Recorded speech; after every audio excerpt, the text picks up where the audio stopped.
Alright, so here we're going to do a bit of work on the control box. What we got here is this large plastic box. This is what we're going to be mounting everything on. We've got these mounts for these switches we're going to use. These are reversing switches, forward, backward, or however you want. These are going to sit in here. In order to do this, we're going to need to cut some holes in the box. So let's get this unwrapped.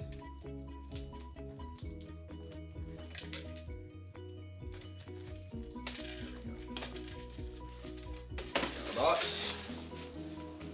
This trash can. And in order to cut these holes for the switches, we've got this fancy reciprocating vibrating saw thing. So first, we're gonna need to make some holes. Get this vaguely straight down.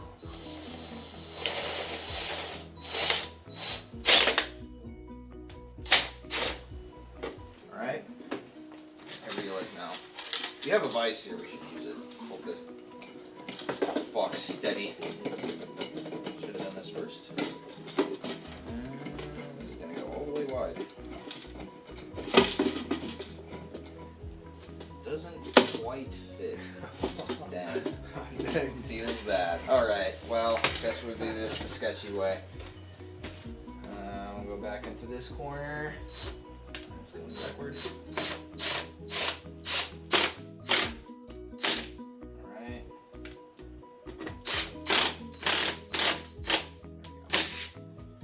We're using a spade bit here. It goes into the acrylic a bit better than just your regular bit. It doesn't bite as hard and start flinging it, which is prone to happen. That's a pretty good crack. Alright. And last corner.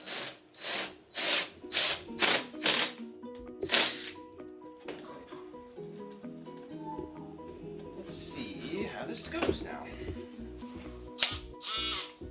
Alright, let's just... I've never used one of these before, so this is a learning experience for me as much as you. This is Mr. Robertson's tools that I'm using here. Let's see how this works.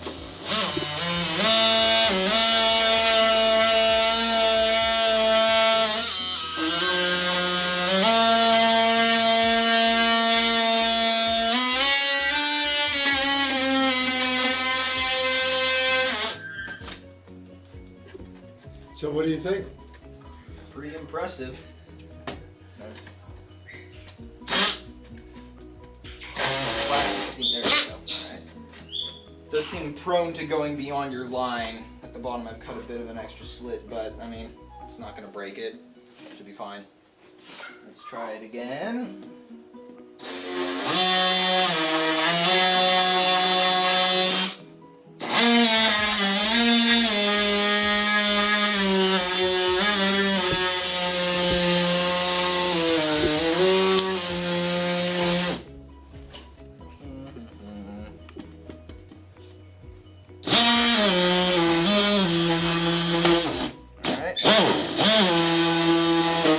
That's through.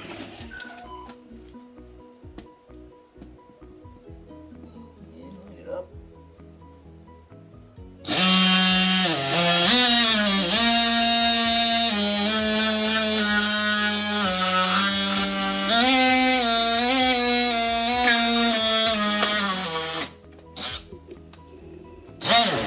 Alright, last one.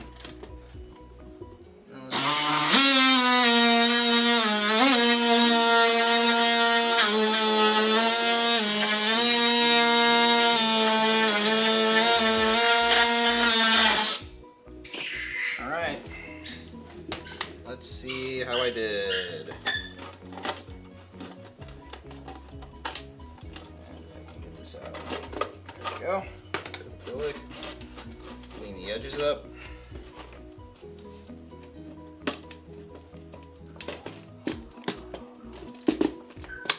Pretty good.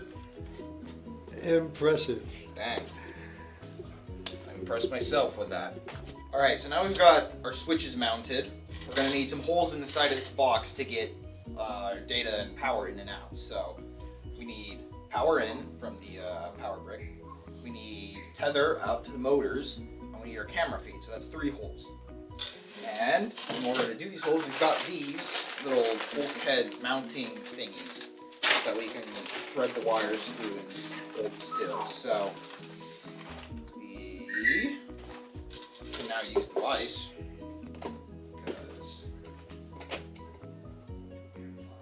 it's on its side. Put this in. And we could put 2 holes on one side for video and tether, and then one on the other side for the power. That way it's a little bit organized. So we've got to find one that's about the right size, so we don't need anything big. And you need 1 extra hole for the actual power switch. Yes, you do. So 2 holes each side. 2 holes each side? Okay.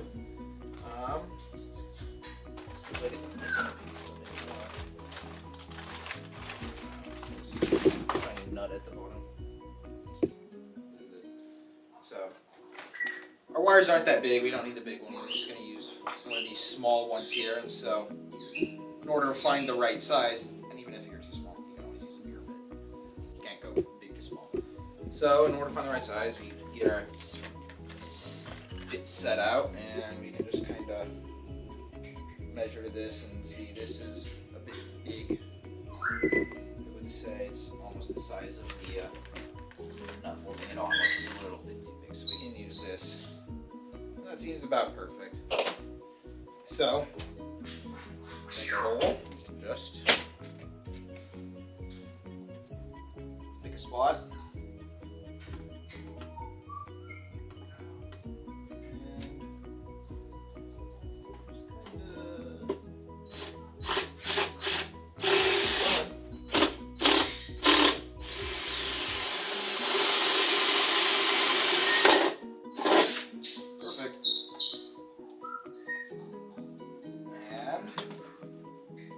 Got our tether cable here, and you can see this is going to be pretty close. Our video cable is much smaller. Maybe we might have like a middle size in here. That's not huge. Like this one. This is perfect. This is the bit that is the next size up. This could be for a tether.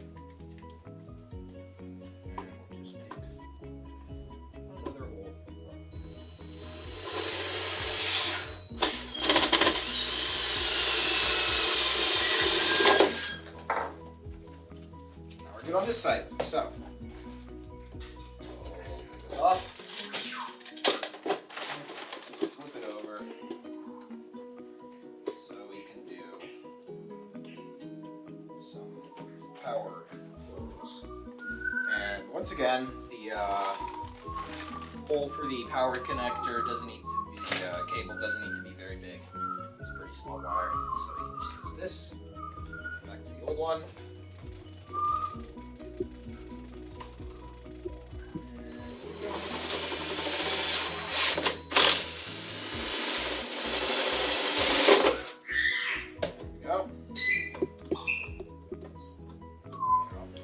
So here you can see our first attempt at making the control box. You can see it worked. We've got this mounted, but we also have all these big cracks running through this acrylic. Now, these came from drilling the pilot holes that we used to help guide the saw.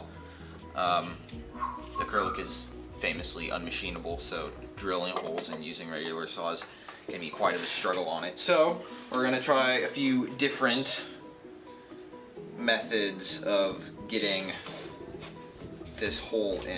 First, we're just gonna try to use just the vibrating saw, and hopefully we won't need any pilot holes and it'll just work out.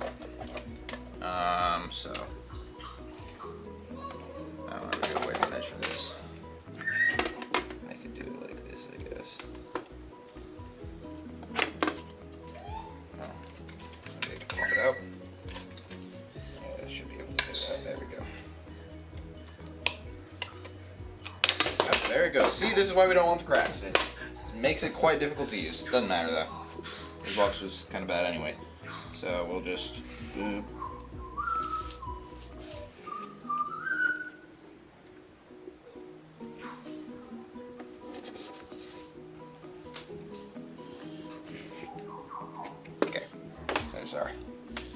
big rectangle.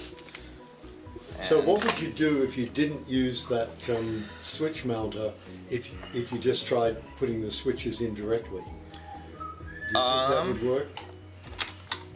you could probably do it directly with these switches. You'd have to probably make more holes than just the one. You'd have to make one hole for each switch, so that leaves more room for this to go wrong, which is generally frowned upon.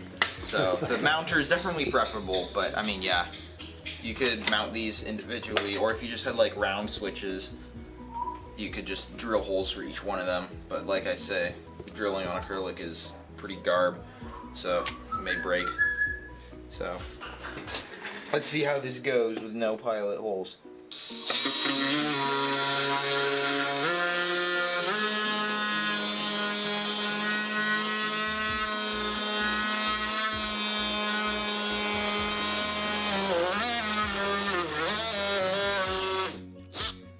pretty good. It's kind of hard to tell if I've gone all the way through, but let's go.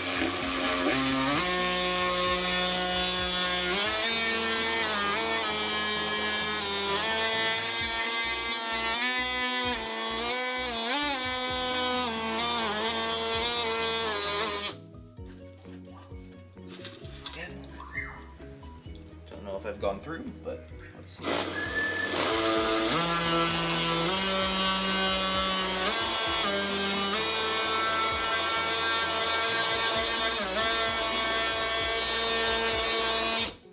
But Brian, what if you don't have a vibrating saw? Yeah, well, yeah, this is kind of a specialized tool. So what we're gonna do after I see if this works, which I think it looks like it will. Oh, I thought you might do the third, the last one a different way. Oh, yeah. Well, we could do the last one that way. I was thinking about just doing a whole nother hole, but yeah, that makes sense. So yes, this is, not many people have this. So we're gonna try the final way, which involves drilling the pilot hole, which is a bit sad because this is what makes the acrylic break easily. And then we will use a jigsaw, which is a much more accessible tool that many people have. We'll see if the pilot hole plus jigsaw will go right through. So we need to adjourn and find a vise. yes, we gotta leave for a bit. Okay. Alright, so we've moved locations. We've got the vise now for the jigsaw because you want it to be held steady while you cut, and using your hand while you're using a saw to hold it steady. It's a good recipe to cut a finger off. So, first step, we've got our drill and we've got our spade tip screws. So, these are very helpful because they're a bit, like we say, the acrylic breaks pretty easily when you machine it, but the spade tip reduces that likelihood by a fair bit as opposed to using just regular chisel tip bits. So we'll use this and put a pilot hole in on one of these corners. Yep, and there's a crack. There it goes. Alright, see, this is why we wanted to try this. Well, at least now you can use the jigsaw. Yes, easy access for the jigsaw, so we'll see how that works now. And Brian is a professional, so you guys... Yeah, for sure. Alright, yeah, I mean, this happens all the time. We had a drill press at school that would get a part made and then break it on the drill press and have to do it like 5 times. So, let's see how this works though.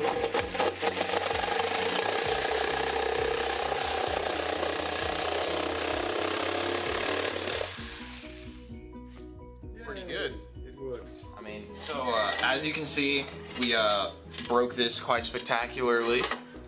Now, this is not what we want to see, but it's fine. So, you've broken your box, what do? You flip it over. And now you have this to work with, and you can ignore the bottom. Basically, just make your mounts on this thing. It's, for this box at least, this plastic's way less brittle. You can drill right through it. You can cut right through it, no problem. It's not going to explode on you. The only downside is you got to be a little bit more careful because you've got a big hole in your bottom, so you can't just like stick your hand in there where all your electronics Well, you are. just throw that thing away. Yeah. Just take it off, throw don't it even need away, throw it away, and then just be careful with your wires. It's low enough voltage it won't hurt you, but you might hurt it. So what does a good solder look like? Well, it's easier to see in this bigger wire, but the same thing happens on any solder joint you do. So I've got flux all over the table now. I don't even know how. So what you want to do is warm up whatever you're soldering to, or else you get this thing called the cold solder joint, and that's when you get the solder on the things you're trying to solder together, but since you didn't heat it up enough, it's not making good electrical contact. So it looks like you've got a solder joint, but you don't. It's just solder on some metal that doesn't conduct any electricity. So it can be hard to find. It's easy to fix though. You just warm it up and it melts. So hopefully it's properly warmed up. And then what you can do here is you just push the solder into it. And what happens is, yeah, this is kind of hard to hold down. There we go.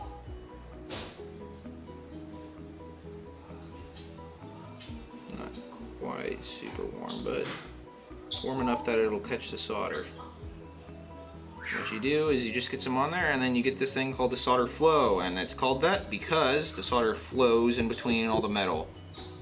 So you can see what we had before, which is just it's not focusing very well on that. There we go. You can see here it's just some stranded metal wire. And then on this one, which I have soldered, it looks more like a solid wire, and that's because the solder has flowed between all these stranded wires and held them together. So, this is what we're going to be doing on the switch. So, we get our wire that we're going to be using for this. We'll use our, well actually, for demonstrative purposes, we can use this for our power wire, which is what we want to do in the ROV. You put the fuse in line with the positive so it can do its job and protect your circuit. So we'll just pick one of these middle ones here. These are going to be your power and your ground prongs. And then what I like to do when I solder is I get solder on both surfaces I'm soldering, and then I don't have to apply any more. I can just get both sides wet and then melt them together. So, the soldering iron is not super hot. I'll turn this up a bit more. This soldering iron's got variable temperatures. So, like I say, we'll get some solder on there. And I've got some solder on here. And we can just kind of, hopefully, I don't know, this wire's a little bit big to be soldering onto this. You might want to, I think that's what I'm going to do. We'll get some of this smaller wiring to kind of bridge the gap between the two. So,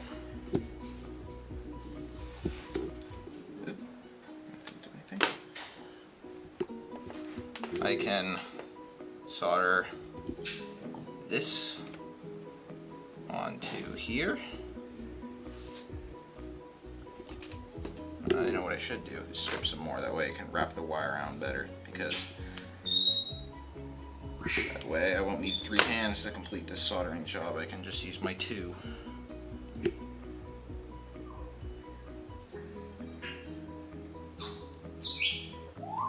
There we go. And like I say, this already has some solder on it, but it might not be enough. So we'll warm it up.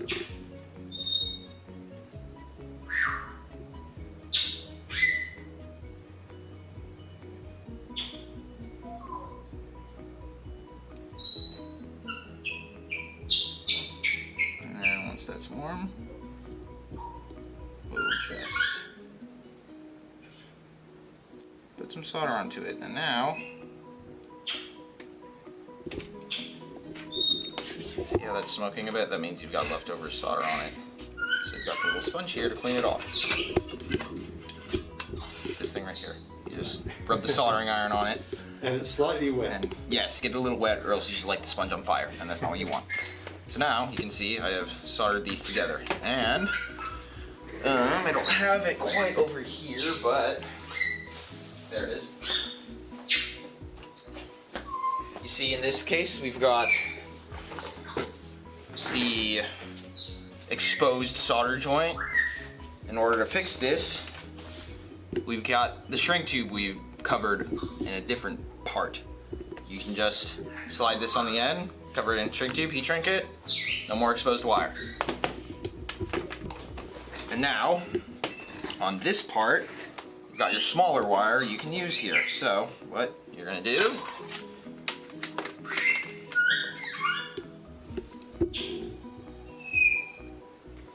is hopefully melt this.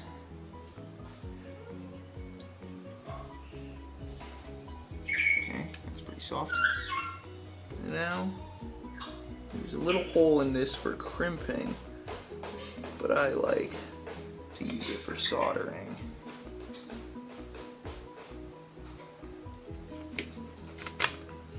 And so, well, And why did you put the iron back in the stand and not just lay it on the bench? because soldering irons are very hot, as they need to be, to melt the solder.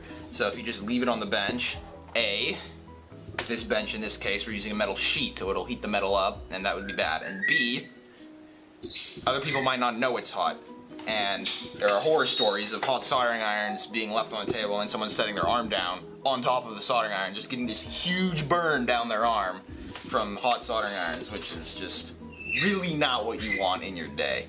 So always put it back in the stand, always turn it off when you're done with it, or else big injuries can happen, and that's just not what you want. So, back to soldering. I cleared out the hole that I like putting this into, but I didn't actually solder to it. So, in order to remedy that, I'll just stick some more solder on here. There is such a thing as too much solder, but it's usually a lot of solder that is too much solder. So, it's always better to add a little extra and make sure you have good contact than to not have enough and not have any contact. So now you can see that's properly soldered on, and we've got our fuse hooked up to our switch. So now we're going to do the X part of the switch, the part that gives you the reversing capability. So first thing you want to do is get some wire. I've already got some out, these little short lengths, that's all you need. And then what we're going to do is just put wire going from there to there, and wire going from there to there. Now, first you can see we've got a little problem to fix. This wire is too long. What happens is you'll have the wire going from there straight to there, and you can't control the switch anymore, and this is what blows your fuse. It's called a short, and it's just, you make contact bypassing your load, the motors, and everything breaks. So, in order to fix that, pretty easy. You can just kind of get it with this, bend it out of the way. No more problem. So, first X, we'll stick the wire through there. Bend it out of the way earlier so it kind of holds on. And then we do our soldering. Heat our material up. That way the solder flows better.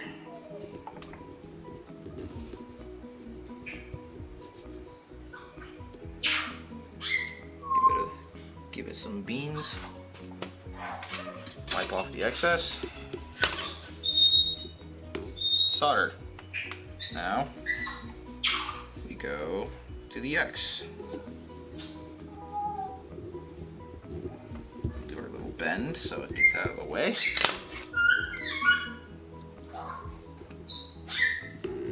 Heat it up a bit.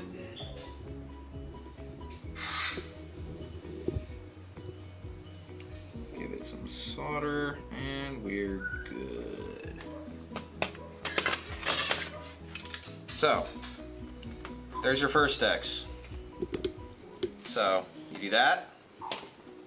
You've got your second wire. Strip it. Stick it in.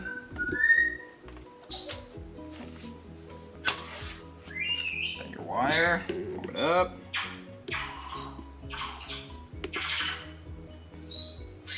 Give it some solder. Don't burn your fingers.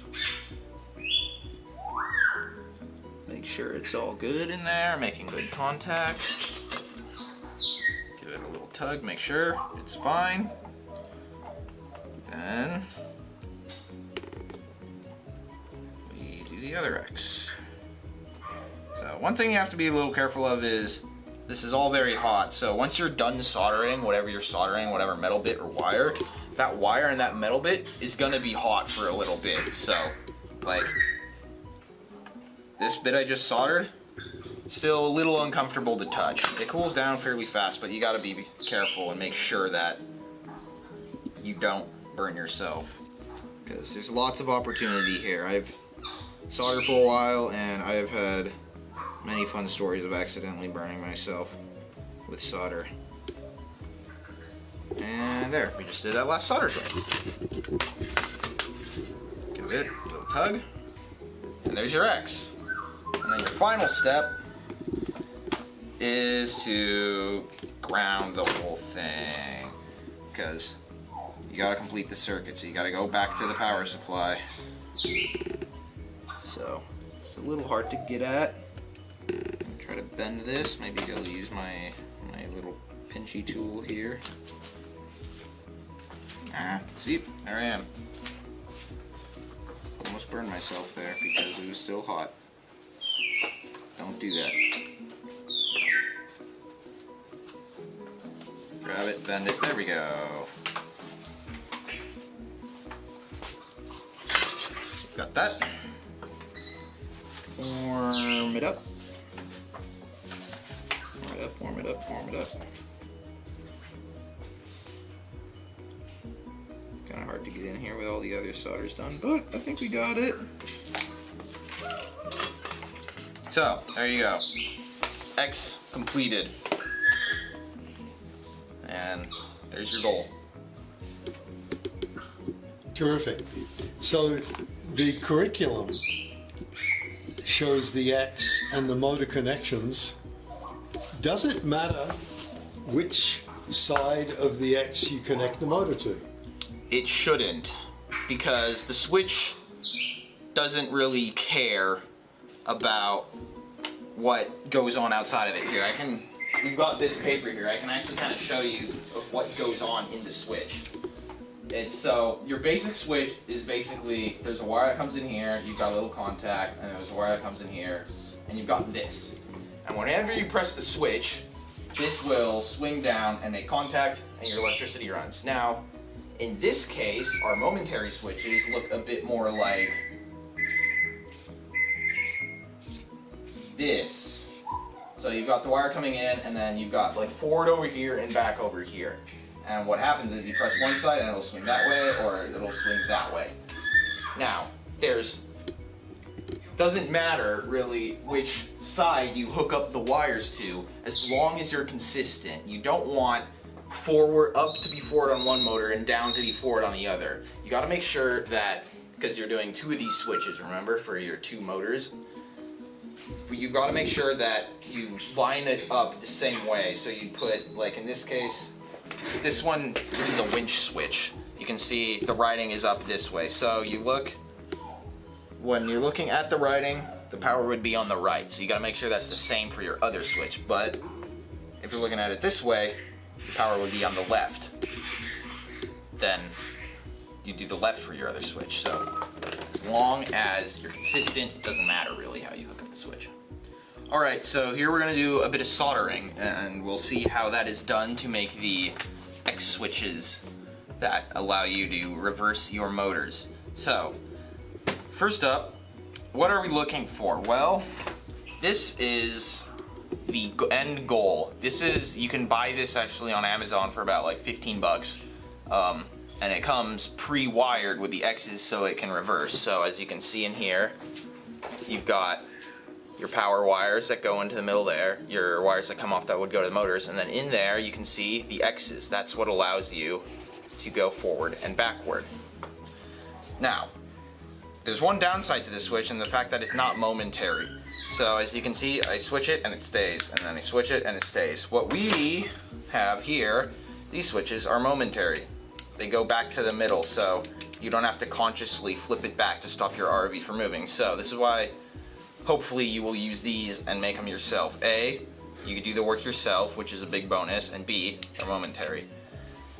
Now, first off, let's see what good soldering looks like. So what we've got here is one of the fuses, and here for demonstrative purposes, we'll start from the beginning. There we go.